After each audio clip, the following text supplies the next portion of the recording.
Hello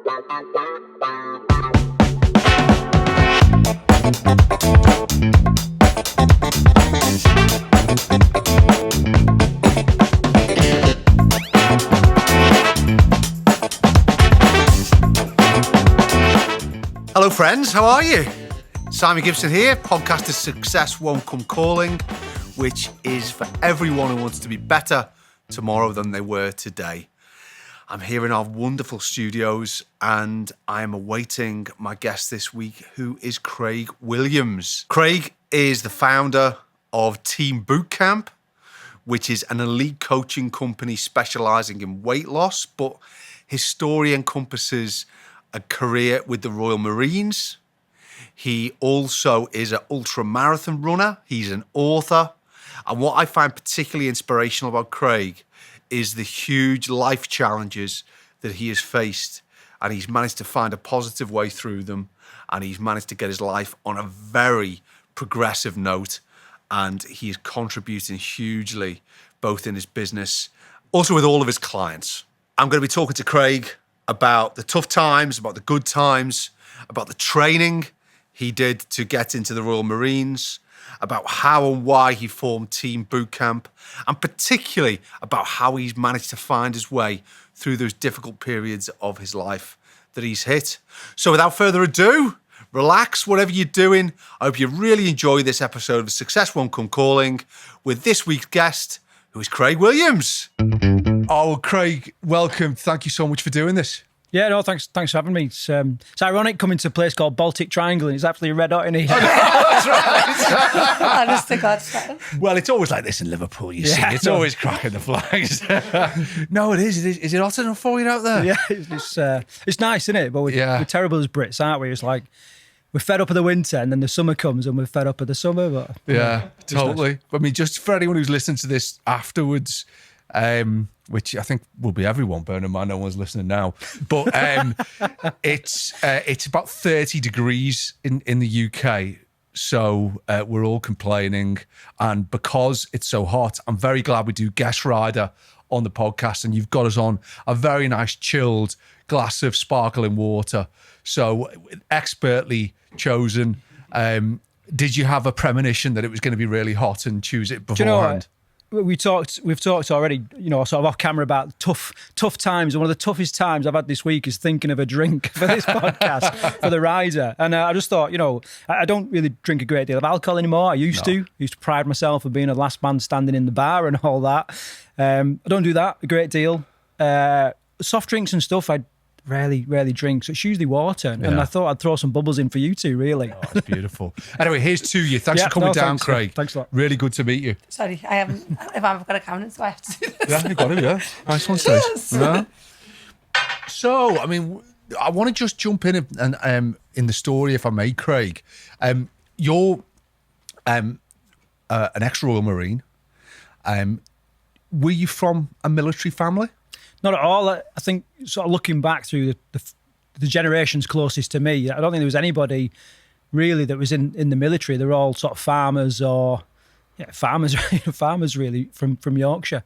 And I was pretty much the first. Since I joined up, there's been a few of my cousins and that have gone off and joined the military. But yeah, it was completely out of the blue in our family. But the way I look at it is, when I was growing up, I did a lot of helping my granddad on the farm and all that kind of stuff. And it builds resilience and it builds sort of fortitude and all them kind of stuff. And it just mapped straight across to the military in my eyes. The one area that I struggled was like keeping myself clean and tidy. I could look like a bin bag in the best uniform in the world. But other than that, yeah, it was a strange sort of, it was different. And not everyone was going down that route.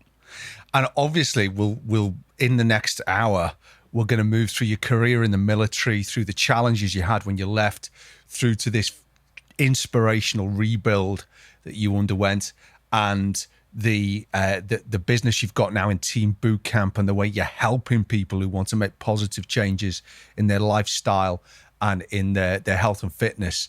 But we must start somewhere. So why don't we start with your entry to the Royal Marines? So that was in 1995. How old were you then? So I was 17 and a half, coming up to 18. I'd tried to join sooner, but unbeknown to me, the guys in the recruitment office had phoned my mum and said, look, just don't sign his paperwork. He's got a chance of doing some A-levels. He might do something with rugby league and all this kind of stuff. So let him do that and then come back. And so I was kind of forced to do a bit of further education and all that kind of stuff. But the minute I could, I was off and kind of joined the Marines. And is the Marines, because obviously the military encompasses different areas, Army and RAF and that sort of thing. Is the Marines a force which you have to specifically decide to join? And if so, what's the different entry requirements compared to the other parts of the military? Well, the Marines is famed for having the toughest military training in the Western world, or basic military training, I should say. So to join from a civilian into the military, into the Marines is the toughest training, they say. There's this argument about the parachute regiment and all this kind of stuff, but the Marines is certainly the longest. So when I went through, it was 30 weeks. It's now 32 weeks, and that is the longest basic training as well. And it was you've got to kind of put your hand up for it. And the way that the recruitment is different. I remember the first time I went to the careers office and the guy was like, all right, so you want to join the Marines, do you? And there was a basic test before you even got an interview, and you had to be able to do 10 strict overhand pull-ups, like before you even got in, before they'd even talk to you. So the guy, I was born in Halifax, so the recruitment office closest to me was Leeds for the Marines. And the guy called me through into the back room and he says, right, jump up on the bar and 10 pull-ups, away you go. So I jumped up onto this bar, which I now know to be a radiator heating pipe. And they thought it was hilarious when I dropped off my hand, I'd scalded my hands and everything. And I just thought, what am I doing here, And so you do your 10 pull-ups, and if you do your 10 pull-ups, then you get an interview. And then you didn't do it on the heating pipe, did you? No, that was their idea of an office joke. I'm like, imagine doing that nowadays, imagine carrying accounts going nuts over that. But, yeah, absolutely. Yeah. But and then there's you go and do a potential recruits course, and the aim of that, there is no other aim of it other than to make you opt out. It doesn't matter you've got to be fit enough to stay with the group, and you've got to be fit enough to get through the course, but fundamentally they want anyone that's got a bit of weakness in their mind or something like that, they just want to root those out, and that's what that course is about. And what's that course called? Sorry, Craig. It's called something completely different now because recruitment has changed since my time, but at the time it was called the Potential Recruits course. And it's 4 days of hell, no other way. And tell me a bit about that, because I'm interested about this principle that they're looking to sort of weed out those who aren't fully committed or perhaps haven't got the resilience and the discipline. So what sort of strategies do they use in that period to identify? Well, some of the biggest, it's just such an alien environment when you get there. You arrive at the Commando training centre in Devon, and straight away, your hairs are on end because it's just an intimidating place to be, and everyone's running around, and it's a pretty intimidating place. And what happens is you start, and it's just an onslaught really of physical tests, ranging from squatted runs to assault courses through muddy tunnels and lack of sleep. They just really pile the pressure on you. You barely get any time for your meals. And it's just a really high pressure environment and completely alien to anything that most people have experienced before. And I was quite young, which I think kind of played into my hands a bit because I was too stupid to know that this just wasn't normal life. You know what I mean? I think some of the older people that were on there were going, they've perhaps done an apprenticeship in plumbing and what have you. They were like, what am I doing here? Going through all this. And I got through, and I did quite well on that course. And just a couple of points you made there. You said lack of sleep. How is that sort of manifested? Is it just a short number of hours, or do you get woken up after a short period? How does it work? I don't think you get like any shakes in the middle of the night or anything like that. You're probably imagining people throwing in like stun grenades and everyone having to. There was not a great deal of that, but there was no time to kind of. Just, do you know what? I'll just have 5 minutes and catch a breath. There was none of that. It was constantly on the go, and early mornings, late nights, and they'd be like, on paper, you'd think, right, okay, so all I've got to do is iron a bit of uniform and polish my boots, and I'm done. But when there's like 50 other lads trying to get on the same iron, and you know what I mean, and you're trying to do other bits and bobs, it just really kind of piles the pressure on you. You've got no time. You know, you run to what they call the galley to get your meals, you're throwing your food down your neck, and you're running back, and then you're straight into a fitness test, and it really is intense. And at the end of that, are you then a Marine? Oh no, not at all. That's just to get to Marine training, and then so after a period, if you're successful on that, you'll get loaded into a recruit troop, and then you'll go and start your recruit training. And the first 8 weeks is pretty much learning how to be in the military, how to be a soldier, how to look after yourself. They teach you everything from how to wash yourself to how to operate in the field. You know what I mean, on operations and that kind of stuff. And then towards the back end, you then go into what they call the Commando phase. And in order to be a Commando, there's 4 pretty tough, challenging tests that you have to do in order to win your green beret. So that's kind of the format there. And it's the same again. Like to do it, especially now when I've done some pretty tough events around the world, I look at some of the Commando tests and like I wouldn't like to do it because I'm 30. Well, what is it? 20 years older now, and your body just doesn't repair. But in isolation, they're achievable. When you've had 30 weeks of just running your body into the ground, and then you do have like a rehearsal every day for the last however many weeks before the test, and then you go on a big exercise before you just buckle before you even start, and that's what really makes it challenging, because to run 30 miles with all your kit is one thing.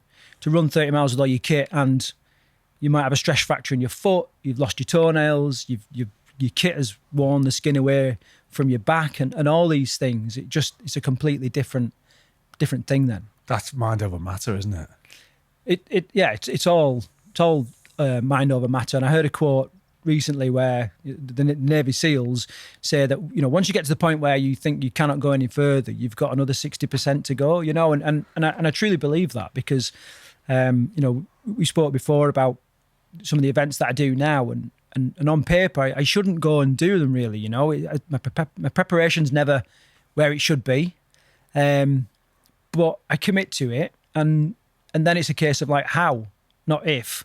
It's like how do I get through this, and having experience of hard times and living in harsh conditions and different environments around the world definitely helps. Yes, I'm sure it does, and we're going to return to some of those hard times and what you've got through and what you've learned from them as we move through the chat. So you're successful in passing the train as a Royal Marine. What did it mean to you when you knew that you'd been successful? It's a strange thing, because probably for 2 or 3 years, everything has been geared towards getting this green beret, and and being able to call yourself a Royal Marines Commando and all this kind of stuff. What happens then is you go all the way back to the bottom of the pile, and then you soon realise that, that was just the start. Now the real lessons, I truly now learned to become a Marine. And when I look back at training, I was pretty crap, and I think I don't mind saying I scraped through, I really did. And I didn't really find my feet until I'd done a couple of years in a fighting unit, and things started to click a little bit. Maybe it was age. I don't really know what it was, but so it felt incredible.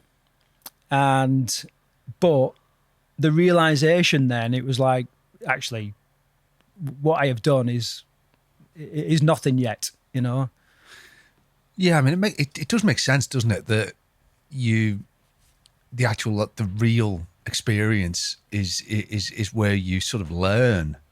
But my understanding is that was a very effective period of learning, because your progression within the Marines sounded to me that it was well ahead of the norm. Have I got that right? Yeah, I did. I was promoted pretty quickly sort of through the ranks, which was strange for the, it was not normal for the kind of trade and all that I did. And I think I put that down to the fact that after a couple of years, things started to click, and I just developed this love of soldiering, and not everybody does. It seems strange that, people, they want to join the Marines, become a commando, surely they want to be a soldier. Not everybody does, and not everybody takes to it. But I loved it, absolutely loved it. And I loved every environment we went and operated in. But I always had a little bit of a little bit of renegade in me, I'd always I'd look at things and think that this shouldn't be done like this, it's archaic or it's not right, and I'd change it, and it just seemed to perform well. Or I'd always sort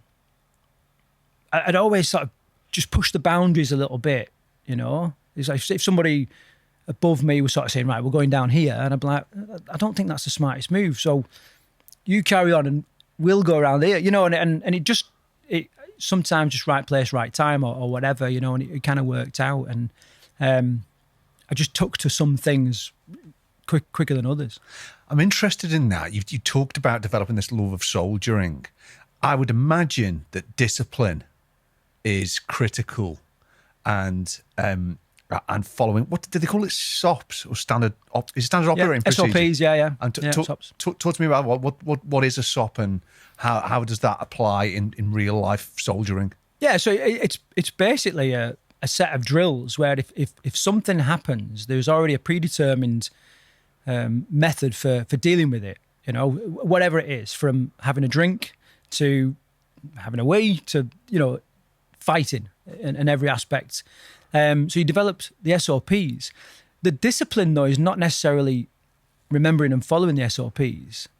The discipline is having enough professionalism to follow the SOPs when nobody's watching, and it's that self-discipline which is really, really key. The discipline able to keep on top, make sure your weapon's clean, everything's ready to go, and the discipline to, you can say, okay, you sit there and you look out for enemy in that direction, and it's quite easy just start picking at the daisies and not really doing what you're doing. Self-discipline is different, now you're scanning the horizon and you're looking for, signs of enemy or whatever, and it's incredibly important. It saves lives, it really does. And some of those SOPs and some of those drills I do to this day, strangely, because they'll always, they'll just stay with me. But the same again, not everybody will kind of play. I don't want to call it a game because some of it's quite serious, but they kind of think, well, no one's watching. What's the point, And I was always like, well, no. The point is, I will know. Yeah. I will know that I've not. And it's not for the done moment when you're being switched on all the time, like you say, saves yours or someone's life, I would imagine. Yeah. It does boil down to that, inevitably. And if we just put this into time perspective, you joined the Marines in 1995, you left in 2010. The world in that period went through a number of very significant periods of conflict. Talk to me about how that worked for you. I mean, I'm just trying to sort of chronologically think them through. I mean, Iraq and Afghanistan were the two which sort of spring to my mind. I know you've been on tours in both of those countries. Tell me about how the sort of events or the circumstances of the world during that 15-year period affected the story of your career. Yeah, well, first, I don't know, 4 or 5 years, it was the dream. It was like everybody was like, join the military. You'll have a great life. You'll play sport. If you're good at sport, all you'll do is sport. You'll travel the world, and that's what it was like. And then the shit got real, and we started to have more and more conflicts around the world. My first operation was Kosovo in the Balkans.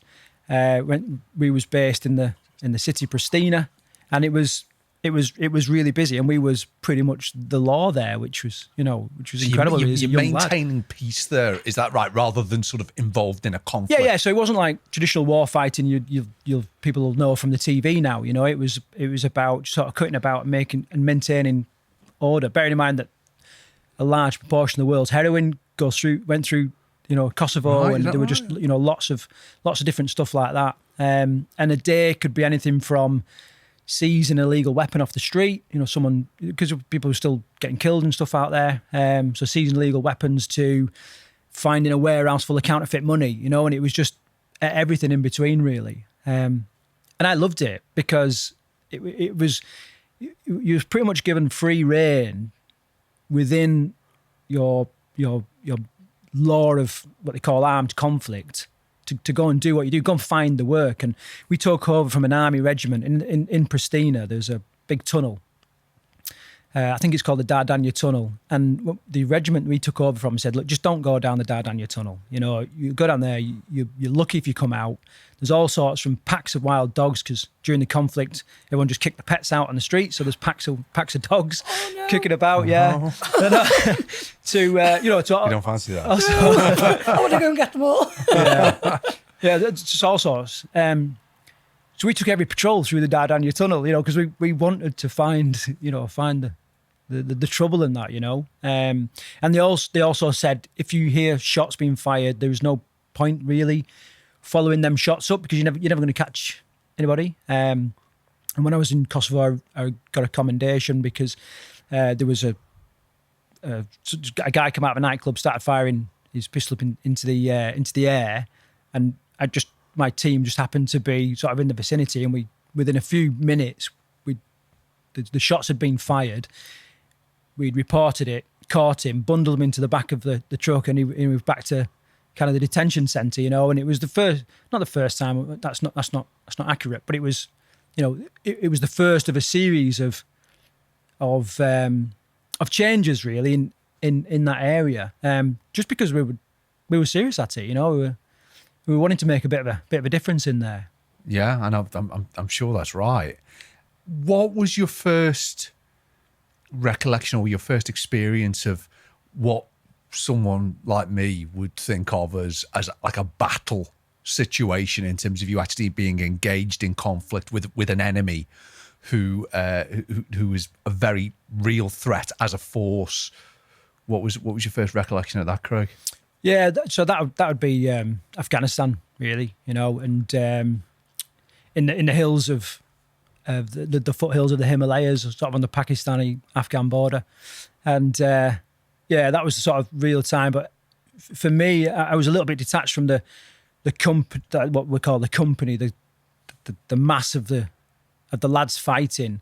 I was always sort of supporting them, so I'd be on the high ground, kind of watching them and overseeing them and putting like supporting fire down and that kind of stuff. So I was always a bit, I was never really like a door kicker, kicking indoors and clearing rooms and that kind of stuff.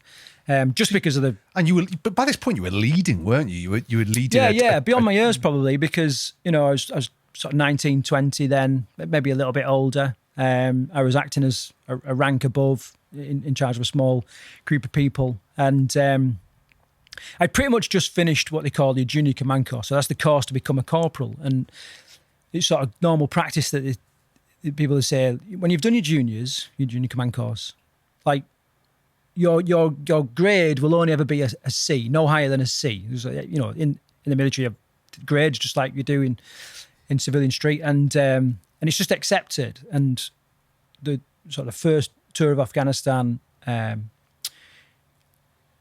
did that, got a commendation because I was working as a rank above commendation. I got an A straight away, and that meant I fast tracked onto the next course, and that's pretty much where the quick promotion came from, really, which meant a lot to me because there's different types of soldiers. There's camp soldiers that are very good at keeping themselves smart and marching and looking after themselves, and then there's field soldiers, and kind of I'd earned my stripes, if you like, in the field. So And what sort of a leader were you from a military perspective? I actually describe myself as a shit leader, and the reason why, no, I do, I know. That's a very honest appraisal of your leadership skills. Yeah, it is, and because I'm a terrible delegator, and you will know that in order to lead effectively, you've got to be able to delegate. You can't do everything yourself, and my delegation skills, even today, are quite limited. I'm reluctant for whatever reason to give stuff over and hand stuff over, and I call it cursed. My wife calls it blessed that I can usually turn my hand to everything. I can usually do all right at everything, and that's great for her because I can cover all the gaps that we've got in our business and that kind of stuff. But it's terrible for me because I've never really become a specialist in anything, and I've always been like a generalist.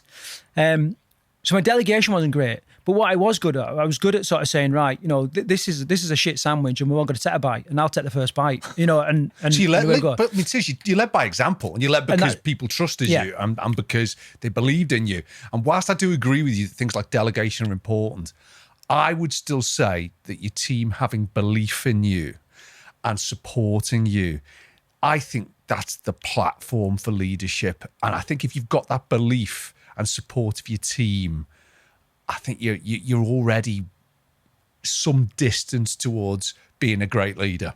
Yeah, I think you're right. There's a ceiling on it unless you can start, because it's not scalable, is it? You know what I mean? If you're leading by example, well, not everybody can see what you're doing, or you can't be with everybody. But yeah, and I think you're right. We know that you need 3 ingredients to perform at your best, and one is nerves. You've got to be scared. Well, on operations, you're scared. There's a fair amount of that. You've got to be excited, and there is a fair amount of excitement. Sometimes I've heard the Marines described as 99% utter boredom and 1%, sheer excitement, and that's often the case. But then you need faith. You've got to have faith in everything that you're kind of doing, and I'll be completely honest, and I don't even know if any sort of former servicemen have said this, but there were times on the ground when you was questioning what you was doing, and so the faith in the overarching plan and everything wasn't always there.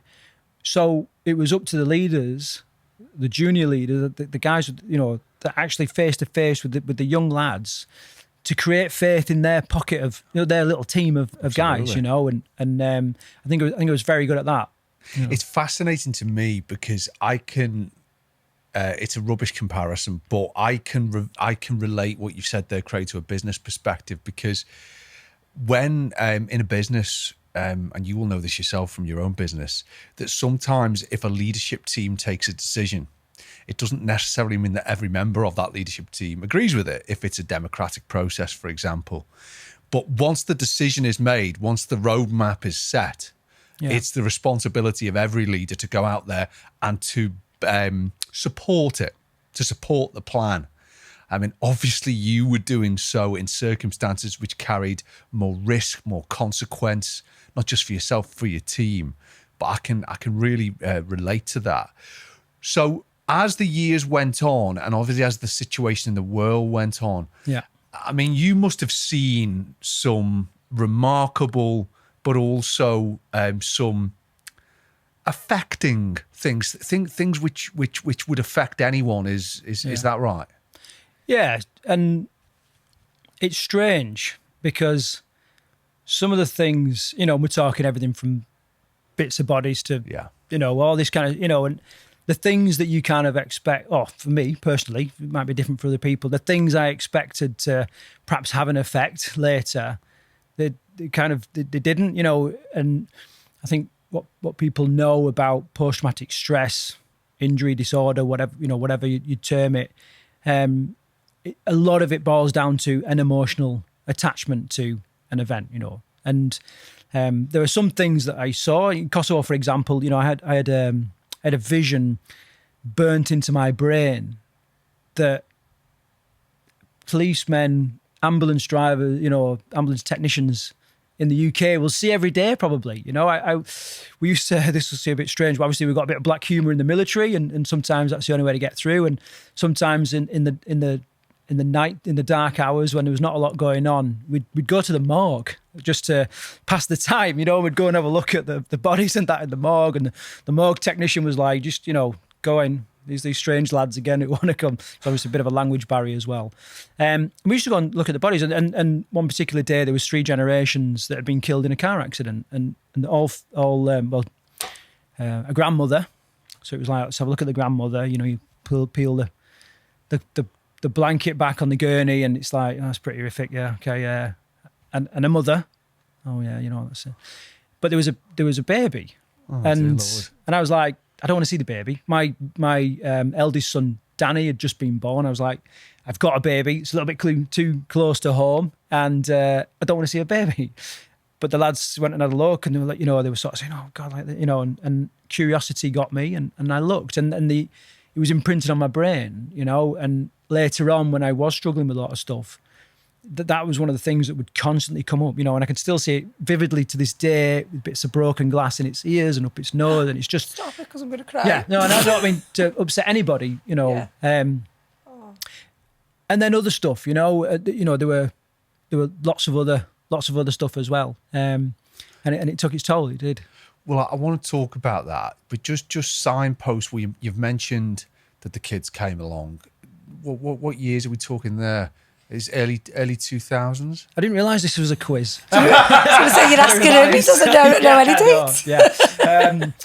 Yeah. 2001, and then a little bit later. Yeah. 2000. Going to say your missus will be fuming when she doesn't it? I think we said earlier that we 2001, 2004. So that was the stage, wasn't it? So whilst you had a young family, you were still going on tours. And this is what kind of happened, because when you're conditioned in the military, and I call it conditioning because you are. It used to be years ago, sort of World War I, World War II. There was a hatred for the Germans, or whoever you was fighting, and a true hatred. You look back at some of the World War I propaganda, and they were like. Anyway, so you get the idea. Now, the problem with that is you lose command and control, because people end up going off on crusades because they hate people that much. So the slight change, or big change really, in the military is that you started to become conditioned that it wasn't the Hun or a German or something like that. It was the enemy, and you use these terms all the time to dehumanize what you're actually doing. And then you're very focused on the mission, not necessarily... what's happening in the mission. And when I had kids, which, let's face it, is some of the best times of your life, some of the best achievements of your life. Absolutely. It humanized everything. I was all of a sudden I was thinking, well, this isn't like an enemy. This is someone's son, brother, father, sometimes daughter. And it's just all of a sudden. And that, I think that's where I did start to struggle with what was going on, and that's right. I mean, that is, I've never thought of that before, but I can really follow how that would manifest itself, because much as the strategy might have been to dehumanize, I can see how that would be difficult to anyone. But when you've got this young family coming along, I could see how that would present itself. And we'll come to how this presented you with a particular challenge, particularly after you left the Marines. But I wanted to just jump forward. So we've done a bit of a whistle-stop tour there through quite a number of these tours that you went on to Afghanistan and other places. But take me to the event which occurred, which led to a particular period in your life, which we're going to dwell on in terms of a challenge. So you got, whilst you were on leave from the Marines, you hit some trouble, didn't you? Yeah, I'd basically, a friend at the time, the kind of story, the narrative, or whatever you want to call it, was that he was having a load of trouble with a gang of drug dealers and that back home, and actually... This is in Yorkshire, is it? It's in Yorkshire, yeah. And he kind of started going on, this guy seems to be untouchable by the police. Nobody can do anything. He's causing havoc in the town. And it just seemed like a bit of a Robin Hood thing where, they're the baddies and no one was doing anything. And he said to me, look, we should go and teach this guy a lesson. And obviously at first you're like, I'm not interested, obviously I'm not getting involved. It's just not my thing, But by this time I already mentioned that some of the things going on in the Marines and some things before the Marines and all that kind of stuff was really kind of taking its toll. And I was in a bit of a marriage, which is a bit of a state, really. I describe it as like the old duck syndrome, where in the military it looked like I was floating gracefully along top of the water and doing really well on operations, and perhaps I was a little bit reckless at times, because of my mental state. I don't know, but under the water I was paddling like mad, and I was struggling. I was struggling at home.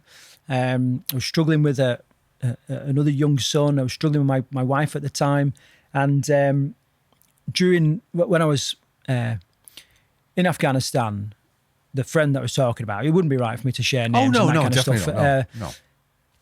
It helped her out a lot. It'd give her a bit of money. It'd taken food round when she was struggling and all this kind of stuff. And so you felt built loyal. Obliged, yeah. Built up obligation. And then when I come back from on leave, he was like, look, I want to, we're going to sort this bloke out or what? And it seemed like a just cause. I've never even tried drugs in my life. Drug dealers, I don't know any. No. It's just like a thing, and it just seemed like a just cause. And because of the obligation, because of the state of my mind, for whatever reason, I was like, yeah, fuck it, let's go and do it. It genuinely felt like what could possibly go wrong, but it did go wrong. And it went wrong in a pretty spectacular way, to be honest. And eventually, I was arrested. And what just to wind back, what was the actual altercation?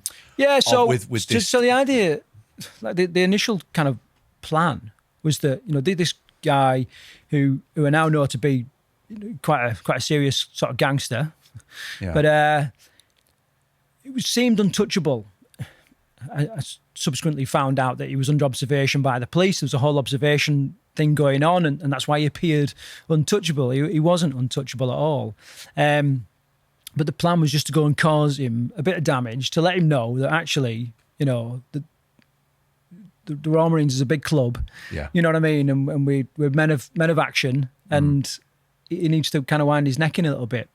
So the plan was to kind of literally just go and burn out his nice brand new Range Rover. That for me, it was like, well, ill-gotten gains, middle of nowhere, no one's going to get hurt. What's the issue? Let me just caveat that in that I completely, it's the wrong thing to do, Sure. and I don't kind of condone that. I'm Sure. not proud or bigging up this story. No, it has happened. So yeah, that's kind of what happened. Now, on the actual events on the ground, it went completely wrong, and it all turned into a bit of a gun battle on the streets of the UK. And that is the point when I was like, and I remember it really clearly, of just thinking, what the fuck have I done? And what have I become involved in? But felt at home. I felt at home, firing weapons as if I was on operations, and of course I did. I'd spent best part of 13 years at the time conditioning for this. And you were making this point earlier that you'd also, as well as that, you've been encouraged to view the enemy as quite a vague, dehumanized entity. So did that enter into it? You were informed of this situation? Well, I think this kind of later on, at the court case and all this kind of stuff, it played into my hands because ultimately I had the means, the opportunity and the capability to kill this guy. At first I was charged with attempted murder. And it was never going to be attempted murder because I had the means, the capability, the opportunity, and it didn't happen. So it would have been actual murder. Exactly. Yeah. And it didn't go down like that. And my eventual charge was a reckless act of arson, which is still a serious charge. definitely something that'll stop you getting jobs in Civvy Street, you know. Yeah. And I got sentenced to 5 years in prison. Now, I was actually expecting a lot more because I had a good career in the military. You know, that stood me in good stead. I had a psychological report, I think, as anyone that's sentenced, you know, to a prison sentence does, and PTSD featured on the psychological report. I refused to accept that as a tag, and I was, you know, I'm not kind of having it. You know, I just think I'm a bit depressed and down, you know, and I need to. I'm sure I can kind of get through it, but yeah. So I can't remember what the original question was. Well, I mean, it was this issue that the dehumanization. Yeah. You know, it felt, and on the back of that as well, sort of jumping around time-wise, is what happened from there. Unbeknown to me at the time, it was all captured because the guy was he was under surveillance. Yeah, so was it like a video? Was it? No video. There was talk during the court case, and there was talk of video. And but the officers was just giving evidence on what happened, basically. So it didn't actually go to trial in the end, so there was no production of evidence or anything like that. It was all sort of in folders. Got you.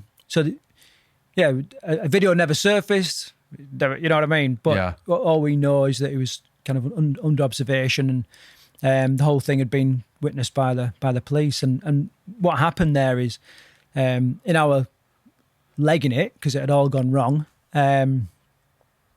we got to a little village, and the idea was that my friend would head off, and I would get my car and drive home. And this was New Year's Day by now. And that's 2008, is it? Around that time, yeah. And as we was kind of reflecting, going, you know, what the fuck just happened there, and what I now know was an unmarked car drove down the road towards us, and as it was approaching, it was like, what do we do now? You know, I kind of remember looking down into the car, and it was obviously a police car. You know, the guys had all the gear on, and you could see the radio and all this, and I remember my friend at the time just sort of saying, "Run," and he ran, and they followed him, and I just remember standing in the middle of the road, sort of with my head in my hands, just sort of thinking, what the fuck have I done here? Like, well, I mean, this is a great point. We'll pause here if that's okay, because this is such an appropriate place to do so when you've had this fantastic career in the military, when you've taken this decision to help your friend, where it's gone wrong, and where you're in a situation where for the first time you're in clearly serious trouble. Let's pause there for half time, guys. My recommendation is coming up, just a 60-second break. You ain't heard anything yet, because what we're going to hear from now is how Craig has got from that moment when he's had his head in his hands with the unmarked police car to being the successful entrepreneur that he is now. So stay with us. We're back with Craig Williams, other side of half time. It's half time, friends. My recommendation this week is a book. It's called The Secret Purposes, and it's been written by David Baddiel. I really enjoyed this. It's about a period in history which I didn't know about, which was during the Second World War. People, mainly Jewish people, who were able to flee Nazi Germany. They were kept on the Isle of Man by the British government whilst their applications for residence in the UK was processed. It's so interesting and so well written, obviously very personal to David Baddiel as well. I would recommend it to you. It's available on all of the usual channels. We'll include the links in our socials. Reminder, David Baddiel and his publishing company are not paying me to make this recommendation. I just thought the book was fantastic, and I think you're pretty fantastic too. So now, back to the podcast. Lovely. And we're back with Craig Williams. Craig, thank you again for doing this, sir. Yeah, it's good. It's been fantastic. So fascinating the first half. So let's just have a recap. You've had this fantastic military career. You've started a young family. You've gotten into trouble with the police, and you've been sentenced to a 5-year sentence. Is there a moment which sticks in your mind where it sort of hit you that you were going through, you were heading towards this life-changing or potentially life-changing period of time? Yeah, I think the most sort of pivotal moment that I remember. In my time from sort of getting into trouble and then eventually being sentenced, it was a period of about 18 months where I was on bail. And I was quite fortunate that I was released to the custody of the Marines and I had a curfew and all this whilst I was on bail. But the job I got on that time was I would take care of the guys that came back that had been shot or blown up or injured, or the family of the guys that had died. So not the person that knocks on the door and gives them the bad news, but what's not always portrayed in the films and stuff is they then have what's called the volunteer visiting officer and they would go and look after the families. So I got this job. Now, just put yourself in my shoes there for a bit. You know, my life had collapsed. My career had collapsed. And then I was sort of given an incredibly humbling and privileged role to look after these families in their utter moment of need. They just added more psychological pressure in essence. But doing what the way that I kind of operate and everything, I kind of threw everything into it. What made it hard was some of the first guys that came back, they looked after their family, were in my troop, you know, so I would have been kind of looking after them. And so there's that extra emotional attachment. Yeah, because you can't help but think, you know, what if I'd have been there, would this have happened, you know? And I know the guy that took over me when I got in the shit, and he was a really, really good guy, I rate really highly, so it's probably a load of crap, but you can't help thinking that, you know?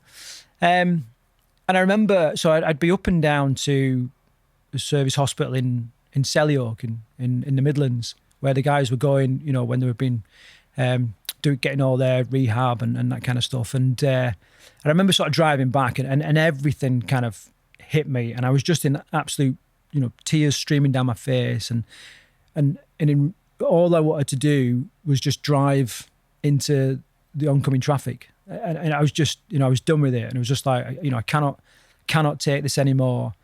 And at the time, I'd had a little bit of counselling because things were starting to manifest, you know. I was really struggling, and my counsellor at the time said, "Look, you might not need this, but just put the Samaritan's number in your phone. You never know." And I'm like, "No, I won't need that. You know, I'm not like that. But, you know, just," and he was like, "Just put it in." So I managed to kind of limp to the side of the road, and I tried to phone the Samaritans, but there was no phone signal. And I was like, if ever there's a sign, you know what I mean? That was it. Yeah. And what stopped me was two things. My two sons.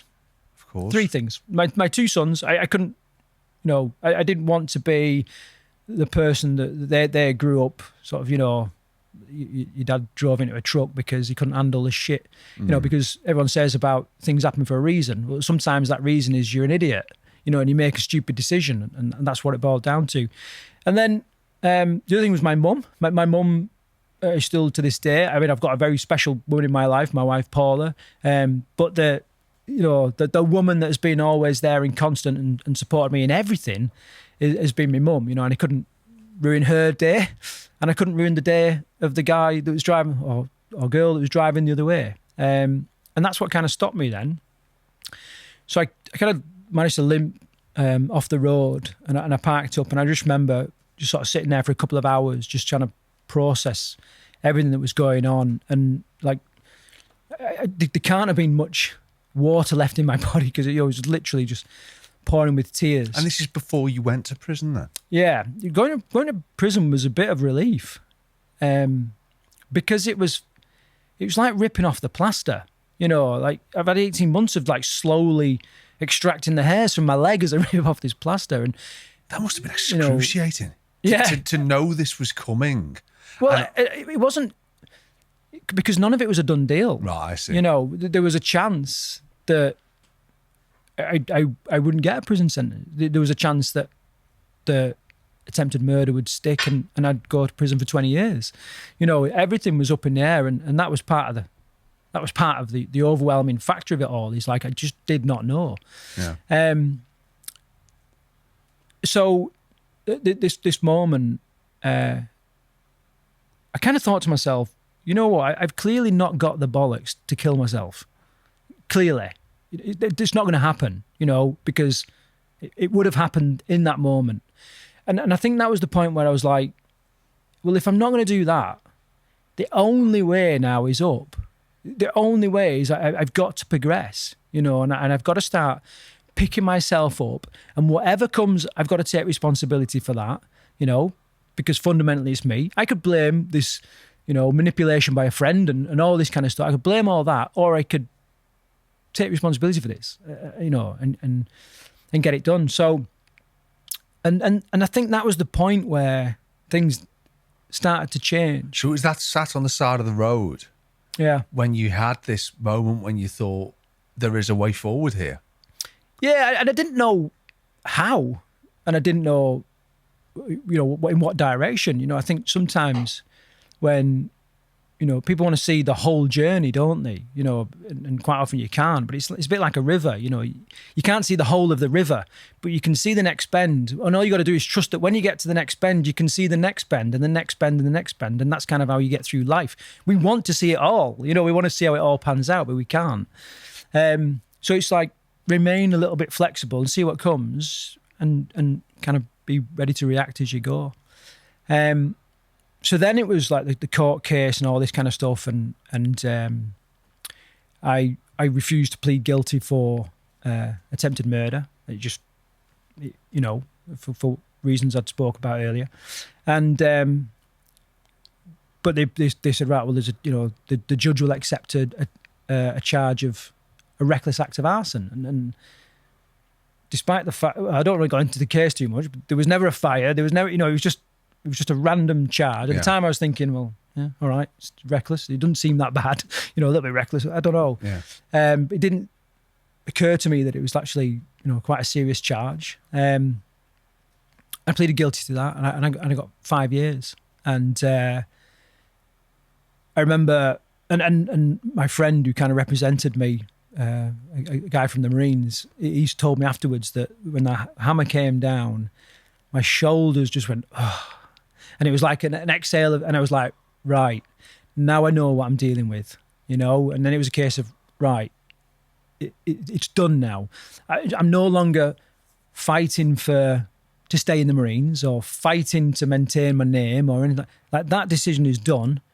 Chapter underlined, okay, next, you know? And there was a bit of a feeling from that, a feeling of relief from that. I'm fascinated by that because that is a very positive, very progressive reaction. Did that allow you to put the circumstances of this event, which led to you being charged, to sort of compartmentalize that part of your life rather than ruminating and overthinking and that sort of thing? Did it allow you to put it behind you?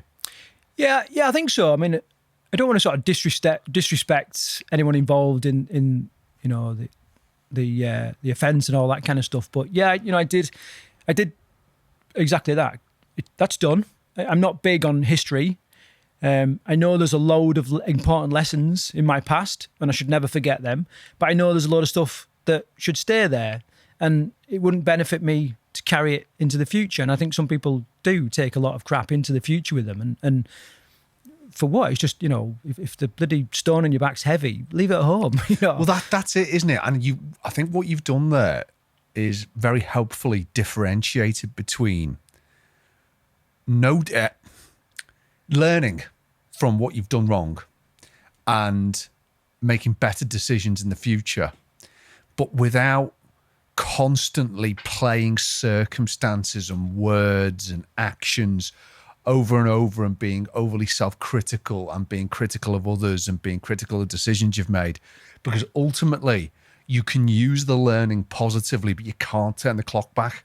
Yeah, you know, exactly that. And later, when I eventually left prison, I had quite an extensive course of counselling, and it was similar to going back to the Marines, because I just progressed through it really quickly. You know, the counsellors at the time were saying, we've never had anybody process this stuff as fast as you have, and I think a lot of it was because, right, all right, yeah, done.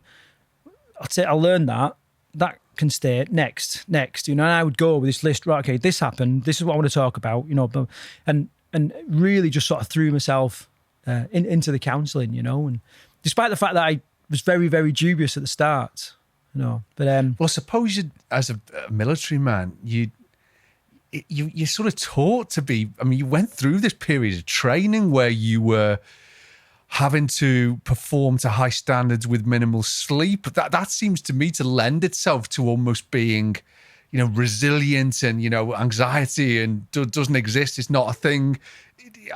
Is that one of the reasons why you were kind of counselling? I don't need that. No, well, a little bit of that.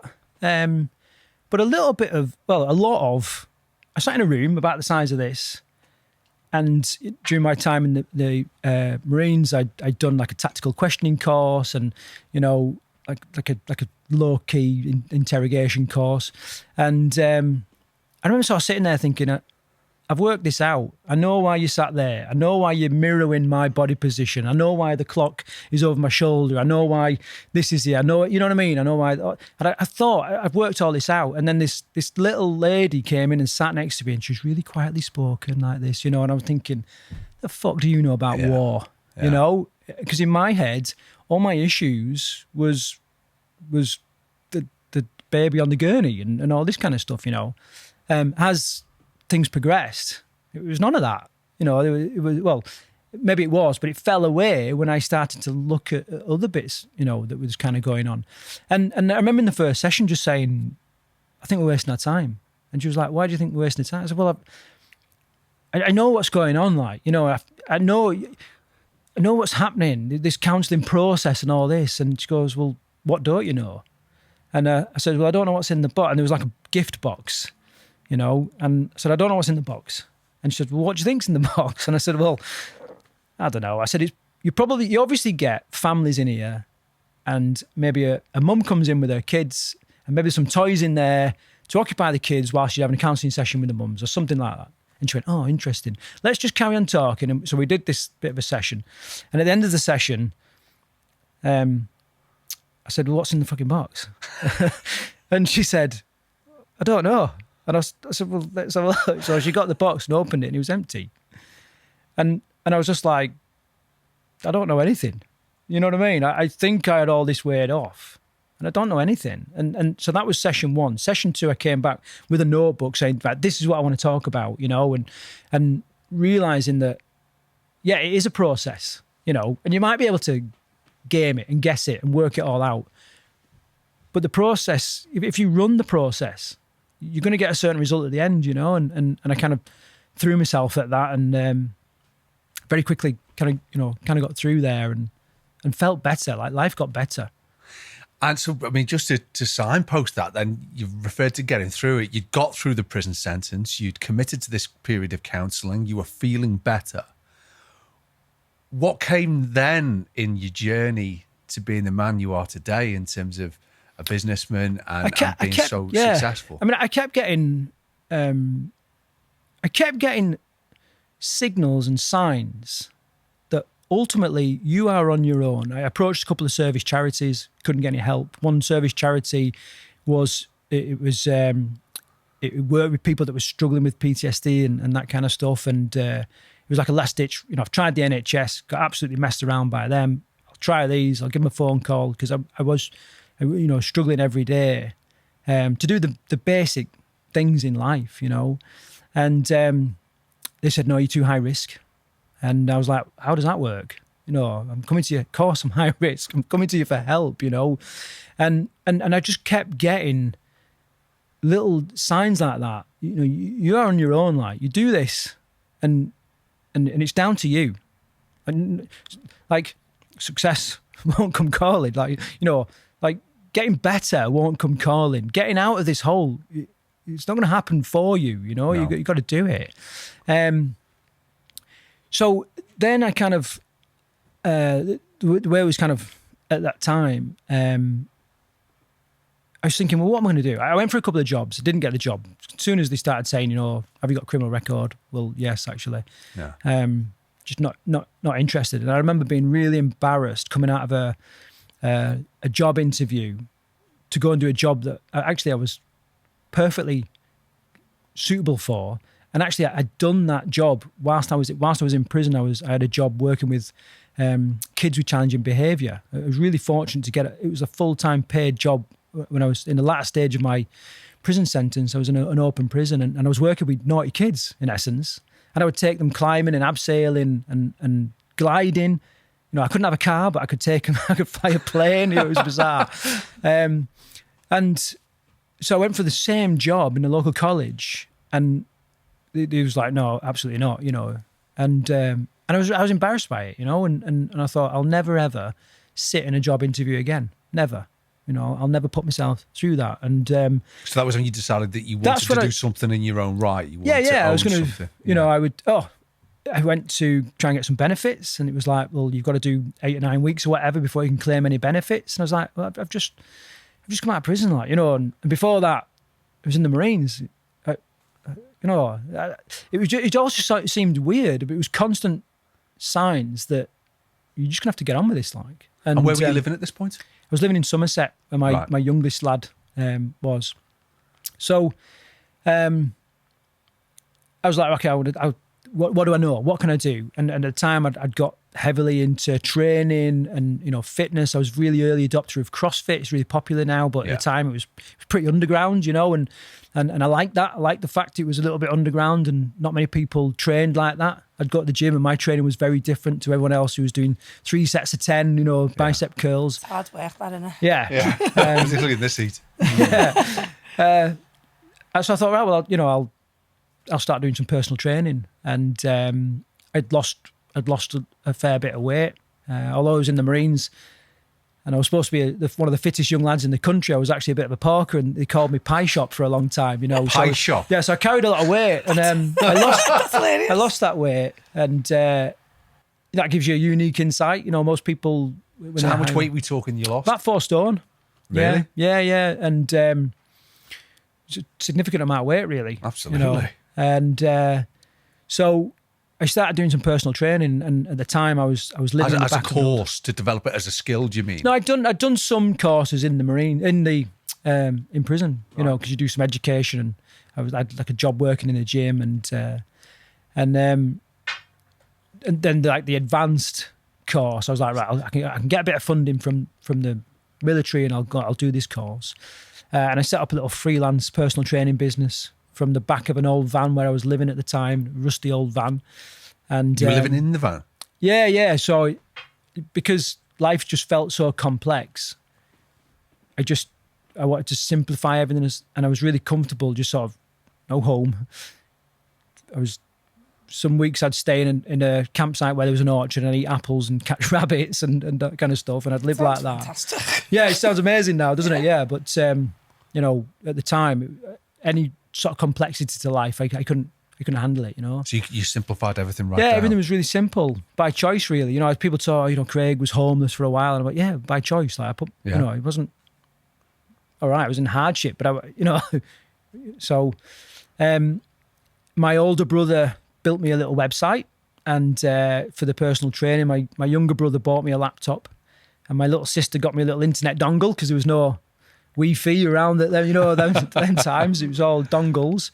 And I literally started a little business doing personal training in Somerset. And I soon realised that it didn't matter how good a trainer you were, if you couldn't market yourself, you weren't going anywhere. And that kind of led me into like researching market. I remember typing it in, marketing, into the internet. And it was just like, bing. And I was like, fucking hell, I love this stuff. Yeah. You know, I love the psychology of it. I love, you know, all of it. And I thought, I've got to learn this stuff. And in the process of like learning marketing to market my business, I thought, right, well, I need a vehicle to learn this. So I wrote a little book about the only thing I knew, which was how to join the Marines. So this was, let's just pause here, because this was about 2014. What was the book called? The book was called The Bootneck Blueprint. So a bootneck is the slang term for a Royal Marine. And obviously blueprint speaks for itself. But I called myself the Renegade Bootneck because in my mind, it was like, I can't say it's Craig Williams because, you know, he's got a tarnished name. He was kicked out of the bloody Marines for getting in the shit. He just come out of prison. So I called myself, but that only added to the you know, like the secret, you know, feeling. And my 40, 50 page pamphlet, I could sell for 3 times the price of a regular book, you know, and it just kind of all playing to one. And I started a little podcast to launch that little book. And I was kind of half living on the proceeds of that, half living on the proceeds of the personal training, using like half to live, half to get private counselling because I couldn't get any sort of NHS counselling or anything like that. And that's how it went. And then I ended up doing, and I was doing a bit of surveillance work at the time. So I'd go to the city and do some surveillance work with a couple of different surveillance teams. And then I started working at a residential boot camp. And the idea of this, I thought, who the hell wants to, put them through this crap for a week? Well, just talk to us. What is a residential boot camp? So they started probably 20, 25 years ago. They were very popular when they first come out, and it was just extreme training. So you would turn up and they would more or less smash you into the ground with exercise, like military style exercise, and starve you of calories. And you'd pop out after a week having lost 10 pounds, and that was that. And most companies would hire a big country house, get a lot of people in for a week, get a couple of lads that were on leave from the military, run a boot camp, and away they'd go. So I started sort of jumping in every now and again. With the objective of getting their customers trimming down and charging them for it. Yeah, rapid weight loss. Yeah. And the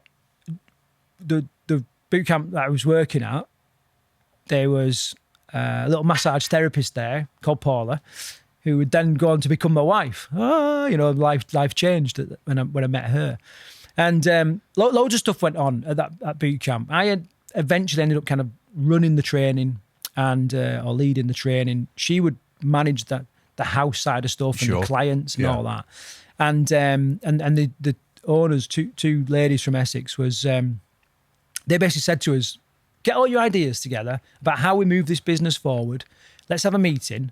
And, we want to move forward. So in my head, I was like, what was emerging was this new market of people that wanted all the results of boot camp, but 1 week wasn't enough. Now, the issue with that, and the way I describe it, is if you had £1 million racehorse, would you just run it into the ground? And you wouldn't. No. But yet people wanted to do that with themselves, and it was just breaking bodies, and it was just, people was leaving and they might have lost 10, 20 pounds quickly, but their central nervous system was shot.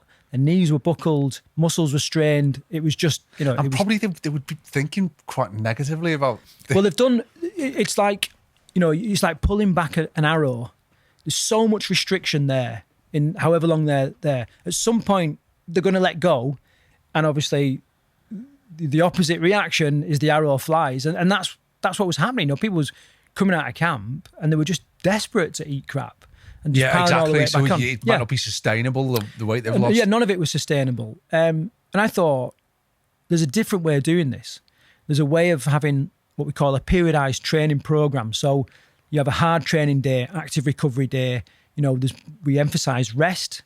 We change the way, instead of starving them and it being based on calories, we change the way that the food is done. We sort of launched with a paleo nutrition plan, which was very new then, it was very sort of forward thinking. It was always calorie controlled, but it was very what we call glycemic. So it would spike insulin and it, cause all sorts of problems. I'm fascinated by this, you see. So let's go through this in a bit of detail. By this point, has Team Bootcamp, which is your business, has that been formed at this point? Not at all. So Paula and I weren't even together when this meeting happened. And we went down for the meeting and the two owners said, okay, what's your ideas? And we were trying to get these ideas across. As we was doing that, they were buying dresses online. What's that, Craig? Just a minute. You'd like this one? Yeah, okay. And it was just an absolute cake and arse party. And it was like, what's going on here? And Paula put her ideas across for how the house should be different and all this kind of stuff. And they laughed at her. Just like, you think that this is the way the industry's going, you're stupid.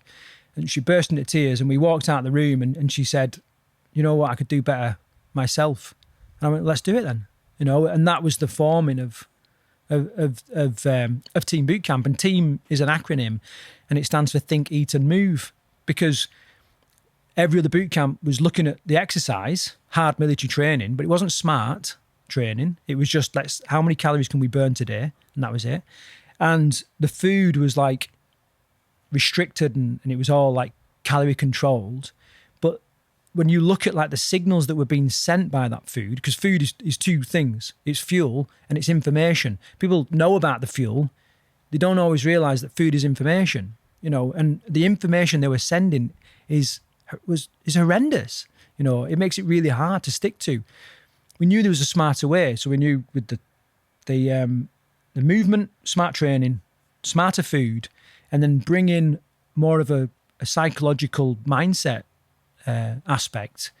It's got to be a winner, and it's got to be where the fitness industry is going, and that's kind of, that we put a model together, and that's what we run to this day. And so Team Bootcamp was formed from that point on. But before we move on, you've got to tell me what a cake and arse party is. It's bloody fantastic. I was wondering, well, come on. It sounds good though, doesn't it? I've never really thought about what it is, but yeah. Google it. Google it. And if He knows. and by the way, I have to check myself every day. If it's something that's like Very rude. Yeah, very rude. I apologise for that. Well, I mean, if you do cake and arse parties at Team Bootcamp, I'm booking straight in. Now, I want to spend a bit of time on Team Bootcamp because it fascinates me, some of the concepts that you've spoken about. So you're combining training, good nutrition, and also mental well-being and resilience, as I understand it.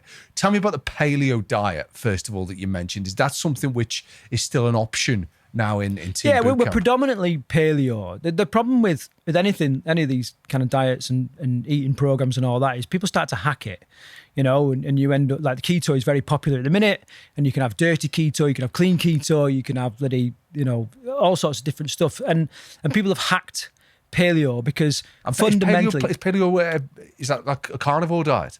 No. Right. It's a little bit different. So carnivore diet is just pure meat. Yeah. A paleo diet is food that our ancestors of 40,000 years ago would eat.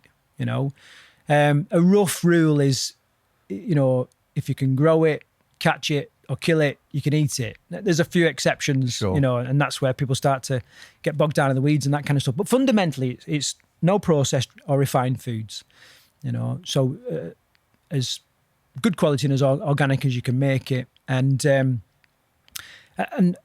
fundamentally, that is it. We've stepped away slightly, and we call it primal now, because paleo was a very good marketing tool at the time. It was one of the most searched nutrition plan of that era, but so it was very good at the time. But people, because they started to hack it, that ended up with like paleo brownies and paleo pancakes and paleo coconut cakes. People was eating, thinking, it's paleo, I can eat as many as I can, and then getting fat, and it was like, so, and it happens with all these nutrition plans. So we have what we call primal, and the idea behind that is it says what it is. It's like, it's very back to basics, although there's plenty of taste, and we've very good chefs that prepare the food.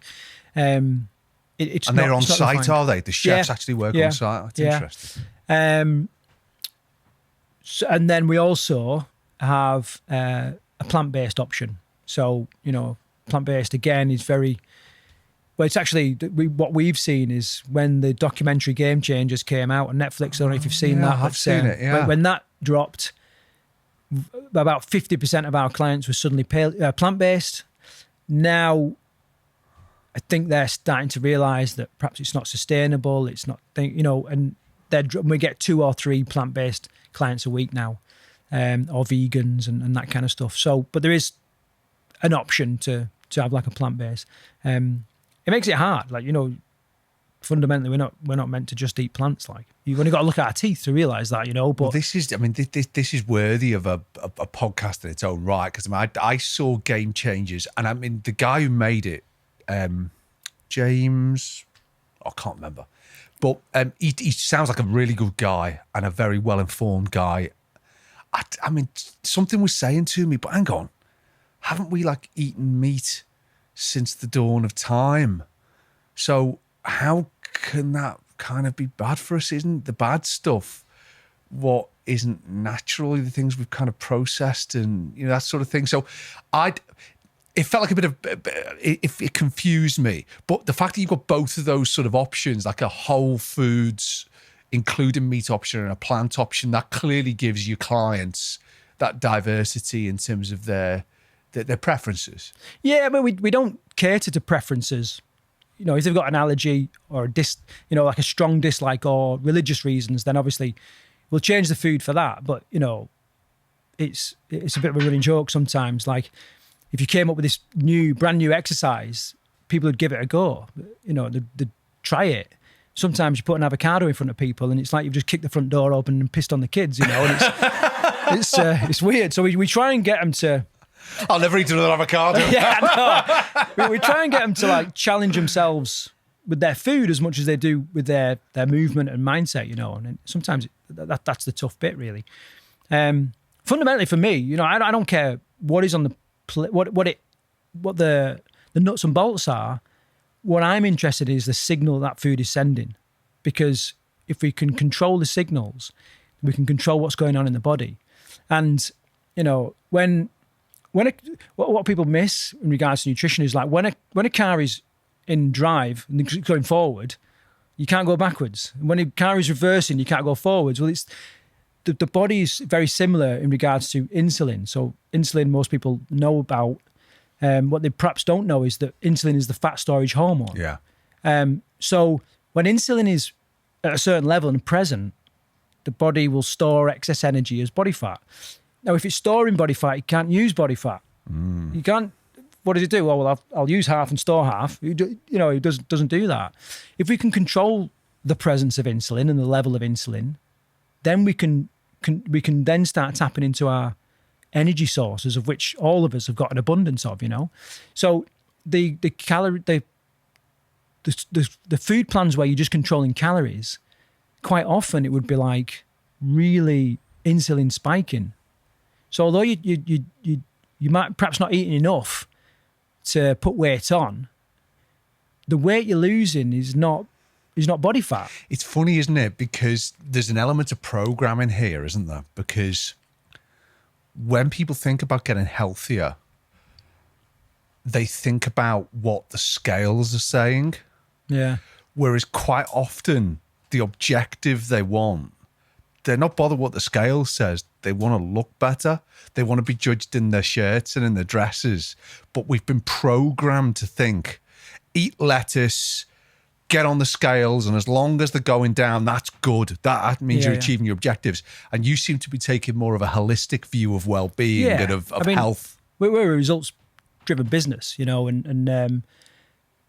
but I wish every now and again we get this golden egg that comes in and the person will say, I'm not worried about the scales. I don't even want to know the results. And we're like, amazing, you know, because once you detach your happiness, everything from this number, which is actually just a snapshot in time.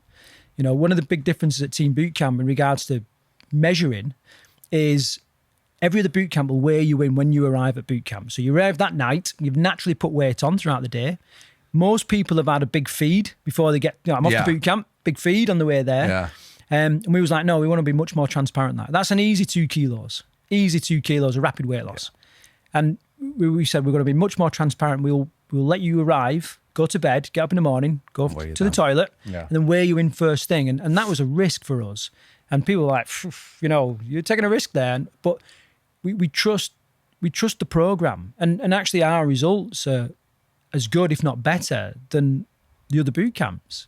And it's just a different way of doing it. And I think is representative of how I was in the Marines. Like, you know, sometimes there's this archaic thing in the military. You do this thing called stand to.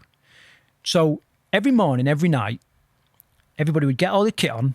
So let's say the morning, for example, you'd wake up before it gets light, you get all your kit on, everybody would pack all the stuff away really quietly, and then you'd lie in the frozen grass just in case you got attacked first thing in the morning. Now, every force in the world know that British forces stand to at dawn and at dusk.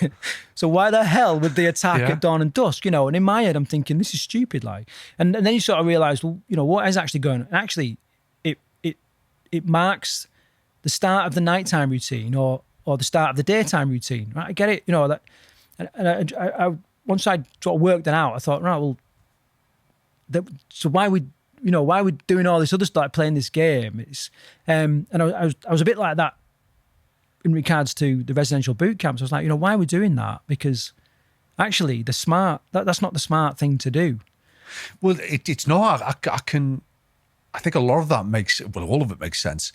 You mentioned the program, and we've dealt in a little detail there with the nutritional elements of the plan. But tell me when a customer, when a client comes along to Team Bootcamp, what are they signing up for? What's the period of their residency at Team Bootcamp, and what does the program look like? So they can come from any length of time, really. So most people, it's a week, 2 weeks, and they're looking to kickstart something new. And they're there all of the time for that 2 weeks. They're not going home at night or anything like that. No, they don't go home. So it's fully residential. They have I call it a rest day. They try and call it a day off, but I'm like, it's important that you call it a rest day. It's not a day off. No. You start saying day off, you start doing day off stuff, and it's not about that. So they will have a rest day, but other than that, they are, they follow this program. We can't lock them down, but we say to them, I usually do the welcome brief when they arrive, and I usually say, look, when you get on the scales next Friday, I will personally take responsibility for your results if you're not happy with it. If you leave camp or don't follow the program, I can't. Absolutely. And that's, kind of what it boils down to. And they all nod, like, yeah, okay, well, in a logical state of mind, I was thinking, why would I cheat, or why would I do anything else? But then a couple of days later, when emotions have kicked in, they start doing stupid stuff, so they're pretty much locked down. We feed them, they get the training, they get the mindset stuff. It's a nice big country manor house, it's a nice place to be. Some people, believe it or not, they treat it as a holiday. They use it as a holiday. And you make some incredible friendships as well, because nothing breaks down barriers more than burpees in the mud. It's the truth. Or challenge. Challenge really breaks down barriers too. So is there like a team? It's sort of everyone's in this together type of ethic. There is. Some people don't resonate with that. Some people do. Some people want to operate on their own. Some people want to be part of a team, and that's really important to them. There's just, there's different types of people, really. So we try and be inclusive of everybody, and we got all sorts of, we get people that have never done a day's training in their life. We've had a guy with one arm, a guy with one leg, someone who's, completely deaf, 75-year-old grandmas flipping tires in the mud, and everything in between, really. Right up to like pro boxers, pro football, we've had... And you can tailor the program depending on people's level. The level of fitness is not the hard thing to scale to. What's hard to scale to is the person that turns up and like, I've got a bit of a dodgy ankle, and this shoulder's a little bit sore as well. That's hard, because people, although they're like, I'm going to boot camp, I'm going to throw myself into it, a lot of people will turn up with this little safety net of a badly twisted sock or a glass ankle or whatever, and that's up to them. That's up to them. Sometimes. Let me give you an example of that, because I want to give Stacey the opportunity to ask a question, because I know you're very keen on fitness as well. But just in terms of my own circumstances, I had a lung clot about 10 years ago, and they treated it. Yeah. It was sorted, but I've still got one of the residual effects is that my cardiovascular performance isn't what it could be if I hadn't had it. I'm not describing it clinically very accurately there, but you can see what I mean. So there's a percentage of your lungs that just don't function correct as they did, and it's not significant. I can work out, I can cycle, I can row, but I tend to be quite limited. I tend to sort of be able to do sort of shuttles in terms of, quick bursts of, 5 minutes maybe on the rower, and then sort of 40 seconds flat out and 30 seconds rest. Would you be looking to accommodate that, or would you be looking to work out if I could push through it? Well, you can push through it. You can, if you look, listen to the things that you said there. I do this. I have this. They are absolute statements that you have made. That's part of your identity and who you are. What we look to do, and this is where some of the think side of stuff comes in, is to change that identity, because you can't come to Team Bootcamp and be the same person when you leave, And if you do the same things, you'll always get the same results. So, and what people will do is they will turn up with something like that. I can't run. It's an absolute statement where the mind stops looking for ways for you to run because it takes it literally. Okay, I'm a non-runner. You don't run, sit down, don't ever run. If you can change that, and quite often it starts with a bit of language to, I could run. Now the brain's going, well, how could I run? Is this running? Am I running now? And people start to change their beliefs, and that's fundamental change. When your identity has changed. I used to be a heavy drinker. I'm not. I barely drink now. That's a fundamental change in belief. Both beliefs are true, but just in different moments in time. Does that make sense? It makes sense. I think you're right, because when I consider why it is, I think to myself, why can I cycle for 30 miles, but I can't run? And it comes down to me to two things. I think when you're running, your breath control is particularly important. And I think that's part of the solution. But I do also absolutely acknowledge there's a psychological element. Stace, you've got to have a question on this as well, surely. I was going to just go back to your running one, to be honest, because do you know what? When I started running, in the last lockdown, it was doing me the world of good. I honestly had no faith in myself. I could run a bit, but I know if I go on my own, still to this day now, I couldn't run 5K. I've done it once, but I have to stop. But if I go out with a team, I can completely get in a different mindset because I think I'm not going to stop because they'll have to stop, and I can run the 5K. Well, that boils down to accountability, doesn't it? And that's a huge force that everybody needs. If you're going to make change in any aspect of your life, you need some accountability. But what I would say and what you're saying there is what's missing from that statement. I can't run 5K. What's missing is compared to what? Yeah. Because you can run 5K. Compared to Mo Farah, no, you can't. But compared to a slug, 100% you can, And what we do as humans, I think, is comparison is the thief of all joy, and it's like we are. When you asked me to pick a drink for today, I wanted to pick the best drink. Well, frozen margarita would have been a great choice. I wouldn't know what to do with that. So, and that's what we do. You want to run the best 5K. Yeah. And there's a rule in running that it's never the distance; it's always the pace that gets you. Yeah. So you can do 5K. It's just it won't be an Olympic record-breaking time. Yeah. It might take you 40 minutes, 50 minutes, an hour, 2 hours. I don't know. You bloody had to crawl it. So what's missing is that compared to. Yeah. And when you start to get people to look at that, their mind starts to change.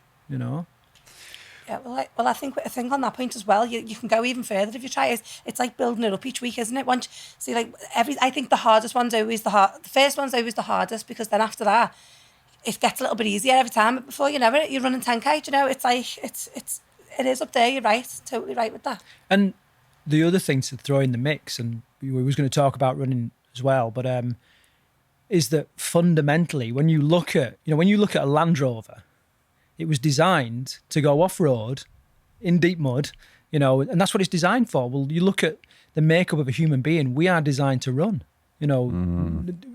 Now, if you take a Land Rover and you stick it in a garage for 4 years and it gets a bit rusty and it gets a bit dusty and the fuel goes off and all this kind of stuff, when you wheel it out, it's still a Land Rover and you are still a runner.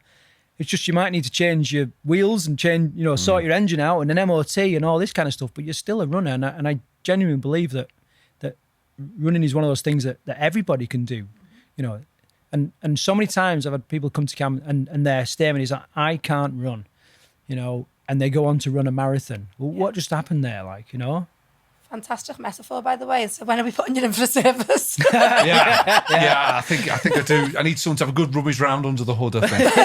Sounds terrible. We're gonna put the website link to the Team Bootcamp on our own socials, Craig. It is fascinating what you talked about. I do think it's unique in terms of this residential extreme weight loss program, but without that grinding negativity and negative association which you've described before you launched your own business. What's next for you? What does the future hold? So there's a couple of things. Been business-wise, we've just launched a sugar rehab program. Sugar is, like, for years we've run scared of fat, and we've seen fat as the enemy. And we know that fat's got more use in the human body than any other food group. We need it, but we've run scared of it for so long. Sugar is the real sort of hidden danger, and there are people out there that have got some pretty serious relationships with sugar, and they struggle every day. And so we have what we call the Conquer Food program. It's a 12-week residential program, and it's geared up towards food addiction and pretty much sugar rehab. There's still a fair amount of military style training in there as well, because people need challenge. Quite often, when you say, right, why do we eat? Fundamentally, we eat to change our emotions. That's it. Whether we're bored, whether we're excited, whether we're upset, we don't eat because we're hungry anymore in this country. So when we can start to change people's control of emotion, we can change what they do as a default setting. So that's business-wise. We're really excited about that. And then personally, I still have a desire to kind of do more. I do feel like there was a chapter, the Marines, perhaps where I never really felt like I'd fulfilled my potential there. And I'm kind of always looking for, other ways to test myself, I suppose, and put myself into challenging situations. So I've got a couple of big runs coming up. I've got a big run in the Namib Desert next year. I'm looking at a 300 miler, if people can get their head around that. It's a pretty big run. So yeah, just that, that's kind of the focus of my time really is working on the sugar rehab program, and then getting myself ready for big events like that. Well, I've got to say that it's been absolutely inspirational to hear that you had this fantastic military career. You then had this huge life-changing experience in 2008, but that even before that started, you were already moving forward. The way you've been able to find closure on negativity and move forward with positivity, Craig. I know that everyone listening and watching is going to be inspired by that. So before I let you go, I've got to ask, what does success mean to Craig Williams? I think success means,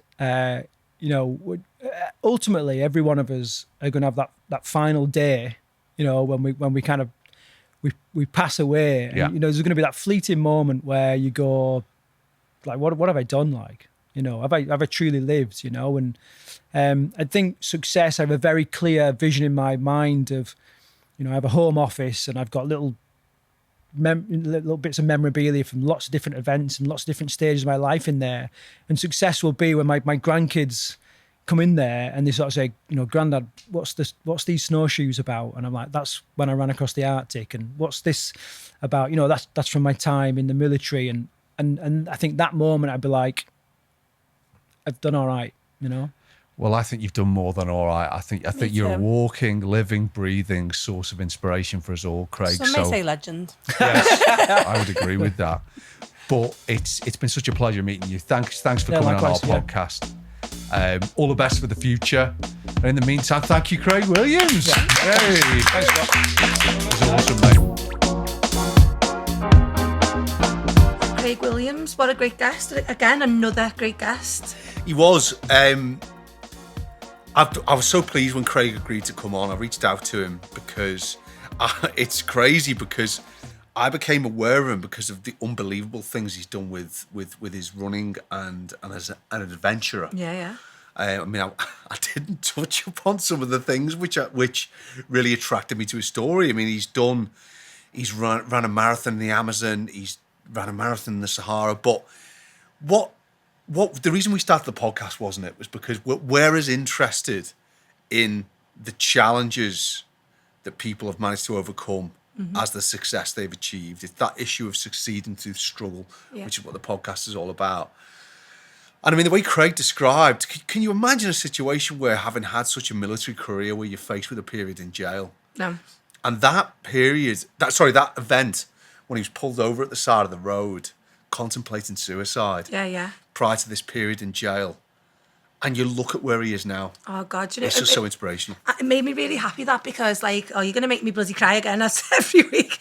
But like, do you know, for someone to think there's no way out, and obviously he didn't go through with it, but to be sitting there and having thoughts like that for something that was a moment of madness. And one thing I feel strongly about is people who've been in the Navy, the Marines or the Army or anything like that, they don't get enough aftercare. Like, he's seen terrible things. He's seen dead babies. He's seen people blow up. You know, he's been through an ordeal, and he's come back. He ended up homeless. Yeah. And that, you see that a lot. It makes me sick. I think they should be prioritised. People should be looked after. And to see him turn that around, I mean, he was living in a van at one point in his life, wasn't he? Yeah. And then his sister bought him a laptop and a dongle, because he didn't even have Wi-Fi. And he set up a business to make money. Because I don't think he was even, he couldn't get benefits or something like that. He had nothing.